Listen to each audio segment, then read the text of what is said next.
Saludos amigos, bienvenidos a La Jugada Rebelde capítulo 2. Hoy una locación diferente, hemos cambiado un poco de lugar y así intentaremos también ponerle un toque diferente a este podcast deportivo del periódico Juventud Rebelde. Estoy solo, en camino está mi amigo Ariel, que bueno, el transporte desde Guanabacoa hasta El Vedado es una odisea muchas veces llegar hasta aquí, así que el abrazo para él, que estará participando en varios programas en este espacio y también por supuesto en varias dinámicas en las redes sociales. Empezó el Mundial, todo el mundo está hablando de ese Mundial de fútbol que arrancó el pasado jueves 11 de junio con México venciendo a Sudáfrica y estamos en el momento en el que grabamos lunes, todavía no han debutado quizás 3 o las 4 grandes, por decirlo de alguna manera, porque no ha llegado el debut ni de España, ni de Argentina, ni de Francia, ni tampoco de Portugal e Inglaterra, que por ahí está el cuarto favorito de la gran mayoría de analistas. Vamos a hablar un poco de lo que ocurrió hasta ahora en este Mundial de Fútbol y decimos que todo empezó el jueves con el partido entre México y Sudáfrica, un choque que nos llevaba de regreso a aquel año 2010 cuando precisamente México y Sudáfrica abrían un Mundial en Johannesburgo, aquel tiempo en territorio africano. Y esta vez hubo victoria para el conjunto de México, 2-0, en un partido que pasará la historia por muchas cosas. Primero, porque el Azteca cogió por tercera vez un juego inaugural de un mundial. Primer estadio en la historia de los mundiales de fútbol que acoge 3 partidos inaugurales. Nunca ningún estadio había logrado semejante hazaña.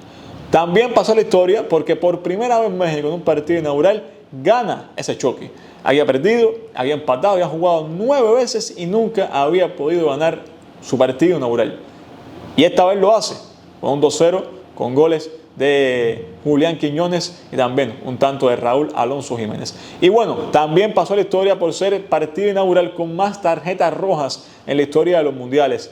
Fueron 3, 2 para Sudáfrica y 1 para México. El árbitro realmente estuvo sin freno, tenía las manitos sueltas para sacar rojas y esto realmente se notó en el terreno de juego cuando 3 rojas, señores. Hay que pensar que en el Mundial de Qatar, con una batalla de Lusail por medio entre Argentina y Países Bajos, y en ese Mundial de Qatar se sacaron 4 rojas.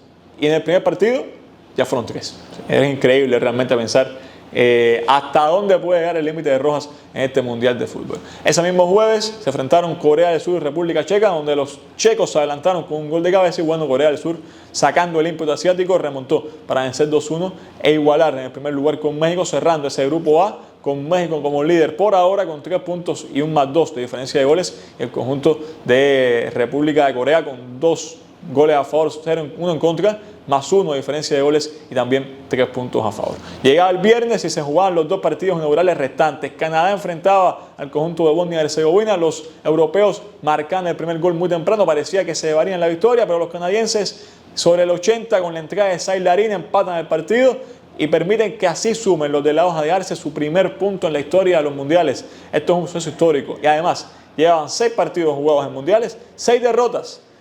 Por fin se rompe la racha y tiene que ser en su casa jugando por primera vez en territorio norteño. Y bueno, en la noche llegaba el partido donde debutaban las barras y las estrellas en los Estados Unidos. Muchas dudas del proyecto de Pochettino, muchas dudas de este equipo que llegaba con sensaciones contrariadas, también llegaba hasta cierto punto con un choque de sus principales figuras, con un delantero como Balogun entre dudas, pero se quitaron todo de arriba ante una Paraguay muy rocosa, pero que todo salió gracias a un autogol muy tempranero que cambia completamente la dinámica del juego. Hay que hablar de que termina siendo 4-1, Estados Unidos hace historia, no marcaba 3 goles desde el Mundial de 1930, cuando le marca 3 goles precisamente a Paraguay, para que usted vea las cosas del fútbol, que lo que inició ahora también lo concluye 96 años después. Llegamos al sábado, primer día de 4 partidos, y aquí nos encontramos un carnaval de fútbol que empezaría con el choque entre Qatar y Suiza, un empate a 1 que igual sería histórico porque Qatar sacaría el primer punto de su historia. Recordar que en el Mundial de 2022, donde Qatar fue sede y además fue debutante, perdió sus 4 juegos sus 3 juegos, ante Senegal, Ecuador y el conjunto también de los Países Bajos. Ahora, por lo menos, ya tocó la historia con ese primer punto. Ahora hace un gol en el 95, que marca un gol, fue autogol de parte de los suizos. Así que Julen Lopetegui, que 8 años después vivió por fin el sueño de dirigir un equipo del Mundial, ahora lo logra hacer realidad con un punto. 6 de la tarde, partido estrella, más Brasil contra Marruecos. Y aquí empiezan a llegar las dudas, porque Brasil dejó bastante que desear. Es un equipo espeso, un equipo que no propuso mucho, un equipo plano. Y Marruecos fue todo lo contrario, fue un vendaval, fue combinación, fue toque, fue fútbol, fue mucha Marruecos para un Brasil insulso, me atrevería a decir. Un gol de Vinicius salva el empate para Brasil. Marruecos se había adelantado con una pésima salida de Alisson en el primer tiempo y Vinicius logra una genialidad para que entonces el equipo de Brasil empate el partido, pero después se perdió Vinicius, Rafinha, en un partido bastante dubitativo, un partido bastante malo realmente por parte del hombre de Barcelona. Y bueno, muchas dudas en el equipo de Ancelotti para lo que va quedándole. Le queda lo más sencillo, el Real, le queda Escocia, le queda también el conjunto de Haití, pero hay que mejorar, tiene que mejorar mucho el equipo de Brasil, que aquí tenemos a la verde amarela con la figura de Bebeto, para llegar a esta Copa Mundial de Fútbol en mejor estado y que intente Brasil llegar más allá de octavos o cuartos de final, pensando que en el cuarto le tocaría un hipotético cruce con Inglaterra de ser primero de grupo. Ese grupo se cerraba con el choque, se nos cae por aquí, los Oli Watkins y Gonzalo Ramos, que también están llamados de su selección, aún no han debutado, llegará el momento de que debuten también en este Mundial. Llegaba entonces el momento de Escocia contra Haití, cerramos el grupo C, un partido que fue muy interesante, no se esperaba nada de Haití y aún así propuso fútbol, estuvo cerca del gol, le intentó por todas partes, mandaba centros, disparaba de fuera del área, proponía combinaciones. Escocia con más talento, pero enfocado fundamentalmente en una banda derecha donde un Doan muy joven era el que más lo buscaba, el Scott McTominay un poco por los aires, James McGinn la misma historia. Creo que le faltó un poco más para Escocia y se quedó muy corto el resultado entre Escocia y Haití, pensando que Haití es uno de los equipos más débiles del Mundial, que llegaba por primera vez desde el año 74 a una Copa Mundial de Fútbol y que nunca en su historia había perdido por menos de 2 goles. Y lo hace ahora debutando contra Escocia. Cerraba ese día con la primera gran sorpresa del Mundial en cuanto a resultado en el terreno. Porque si bien la victoria de Estados Unidos con Paraguay sorprende por el marcador, lo que pasó entre Australia y Turquía dejó a todo el mundo anonadado. Pues Turquía, con un equipo muy talentoso, lleno de juventud y con jugadores como Kenan Yildiz, que abrió en el banquillo a sorpresa a unos cuantos, o como Arda Güler, cayó ante una Australia que tuvo 2 figuras fundamentales. Anthony Arancunda con un golazo para abrir las redes del conjunto australiano del primer tiempo y el portero, un muchacho que juega en la Liga Australia, que llevaba 3 partidos internacionales con el conjunto de los canguros y que sacó de todo, absolutamente de todo. Fue realmente un espectáculo lo que hizo el conjunto de Australia y que pone a soñar en grande porque complica el grupo D de tal manera que ahora mismo Estados Unidos, el líder, segundo es Australia y quizás los 2 países que se esperaba más que estuvieran arriba están en una complejísima situación para poder avanzar, que son Turquía y Paraguay. Vamos para el domingo, Alemania-Curazao, primer partido dominical. Aquí un choque que prácticamente no existió, goleada alemana de 7-1. Por momentos Curazao sacó un susto, llegó a empatar aún el partido, pero desde Alemania puso el pie en el acelerador. El partido terminó. Historia para Curazao, que debuta en mundiales con un gol. Esto siempre es para resaltar. Y bueno, fiesta nacional en Curazao por el simple hecho de que es el país más pequeño del mundo que va a jugar un mundial. Un país más pequeño que Camagüey y con menos población que ciertos municipios de La Habana, para que ustedes tengan una idea de el tamaño de la hazaña de Curazao de poder estar en un mundial de fútbol. Siguiente partido del domingo, se enfrentaban Países Bajos y Japón, quizás otro de los juegos más atractivos de esta primera ronda, un choque de ida y vuelta donde los tulipanes par de veces estuvieron arriba y par de veces fueron remontados por los samuráis japoneses. 2-2, un choque que yo creo que le da un poco de dudas al equipo de Ronald Koeman y que demuestra 2 cosas. Primero, que Países Bajos es un equipo que propone mucho, pero que tiene todavía ciertas carencias defensivas. Y segundo, que Japón va a volver a ser un hueso durísimo de roer y un conjunto que va a ponérsela difícil a cualquiera. Después, Costa de Marfil-Ecuador, un partido muy parejo y que estaba en juego mantener o buscar el segundo lugar del grupo, pensando que Alemania estaba un paso, 2 y hasta 3 por encima de ellos. Fútbol muy físico, alguna que otra aparición fugaz, 3 disparos al palo de Ecuador y bueno, lo que hizo Yan Diomandé, un fuera de serie de Diomandé y bueno, el gol de Amad Diallo. Si usted quiere saber un poco más de Diomandé, vaya a las redes sociales, dejamos un reel en Instagram para hablar de la figura de Yan Diomandé.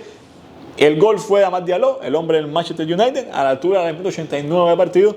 Y aquí hay que hablar de que se rompe una marca de 19 partidos consecutivos de Ecuador sin perder. Desde el año 2024, cuando cayeron 2-0 ante Venezuela en la Copa América, y después cuando cayeron contra Brasil en la eliminatoria mundialista en septiembre de 2024, llevan prácticamente 2 años sin perder los ecuatorianos y pierden ahora contra el conjunto de Costa de Marfil, que también complica un poco el grupo al conjunto de Becasese, el entrenador de los del medio de la tierra. Cerraba la jornada con Suecia-Túnez. Muchos decían que era el primer 0-0 del mundial, pero apareció esto, apareció la máscara, apareció Alexander Isak, apareció un equipo de Suecia que se acercó más al conjunto de repechaje que al conjunto de toda la selección mundialista y le endorsó 5-1, la mayor goleada de ese grupo, pensando que por supuesto Alemania apabulló a Curazao, lo que era realmente algo que se veía venir entre europeos y caribeños. Un choque que ya decíamos, no existió entre Túnez y Suecia, que fue un partido de un solo lado y donde apareció esa dupla letal de Alexander Isak y también de, en este caso, Víctor Gyökeres, que de lo que hagan estos dos puede caminar muchísimo Suecia en este mundial, siempre y cuando le toque un cruce relativamente benévolo. Por ahora Suecia, el líder de ese grupo, segundo va el conjunto de Países Bajos empatado con Japón y cierra Túnez, que por cierto despidió a su entrenador después de esta goleada sufrida a manos de los suecos. Para esta semana, ¿qué tenemos para la segunda semana del mundial? Bueno, además de arrancar la segunda vuelta, sobre jueves y viernes estará arrancando la segunda vuelta del mundial, debutan las grandes favoritas. Ahora mismo están jugando España con Cabo Verde. Cuando esto salga al aire ya usted sabrá el resultado del partido entre España y Cabo Verde. Este martes debutan Francia y Argentina, los finalistas de Qatar. Francia va a debutar en un choque contra Senegal. Argentino lo hará contra el conjunto de Argelia. Serán choques que deben ser cómodos para ambos planteles, pero de todas maneras igual lo mejor todavía va a quedar por delante. A Francia le queda un duelazo contra Noruega y bueno, enfrentar a Irak, que eso sí debe ser mucho más sencillo. Debuta Portugal, la Portugal de Cristiano Ronaldo lo hará debutando contra Uzbekistán en un partido donde se pueden hinchar a goles. Creo que esto es bastante probable que ocurra. Habrá que ver si CR7 puede lograr su gol en 6 mundiales consecutivos. También va a debutar Portugal esta semana. Y equipos como Bélgica, que habrá que ver si esta generación que cierra ya un ciclo dorado, que no llegó a ser dorado, cómo puede enfrentar a un Egipto en el cumpleaños de Mohamed Salah, la principal figura de los faraones egipcios. Vamos a ver también el debut de Noruega, que regresa un mundial después de más de 20 años, casi 30 de ausencia de un mundial de fútbol. Vamos a tener también el debut de Colombia. Se espera mucho a este equipo subcampeón actual de la Copa América. En fin, todavía al mundial le quedan muchísimas emociones, muchísimas cosas que disfrutar y muchísimas cosas de las cuales conversar. Yo cierro con la siguiente pregunta para ustedes, amigos que nos ven a través de las redes sociales. Hasta este punto, en todo el fin de semana, en los primeros 4 días del mundial, ¿qué ha sido lo que más le ha gustado y qué ha sido lo que menos le ha gustado? A mí lo que más me ha gustado es lo que ha hecho el conjunto de Suecia aplastando a Túnez, porque se esperaba poco realmente de los suecos, más allá de que Túnez es un equipo muy discreto. Y lo que menos tengo que decir que no me gustó para nada lo de Bosnia y Herzegovina.